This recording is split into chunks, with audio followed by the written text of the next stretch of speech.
یہ ایک مجبور بے روزگار لیکن جھاڑو کا ہنر رکھنے والے محنتی شخص ہیں۔ گزشتہ روز ایچ سی ایف آفس آ کر انہوں نے جھاڑو مٹیریل کے 2 بورے خریدنے کی درخواست کی کہ اگر انہیں 2 بورے مٹیریل کی رقم یعنی 16,000 روپے دے دی جائے تو وہ جوڑیا بازار سے مال خرید لیں گے اور جھاڑو بنا کر مختلف بازاروں میں فروخت کر کے اپنے بچوں کے لیے رزق حلال کمانے کے قابل ہو سکیں گے۔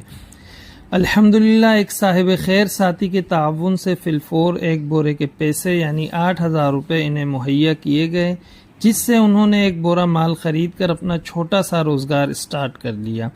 ہماری یہ کوشش ایسے ہی مستحق لوگوں کے لیے ہے تاکہ وہ بے روزگاری سے تنگ آ کر خودکشی نہ کریں، تخریبی کارروائیوں میں ملوث نہ ہوں، فٹ پاتھوں پر بیٹھ کر نشئی نہ بنیں اور نہ ہی کسی کے سامنے ہاتھ پھیلائیں، بلکہ محنت مزدوری کر کے اپنے بچوں کو رزق حلال عزت سے کما کر کھلانے کے قابل ہو سکیں۔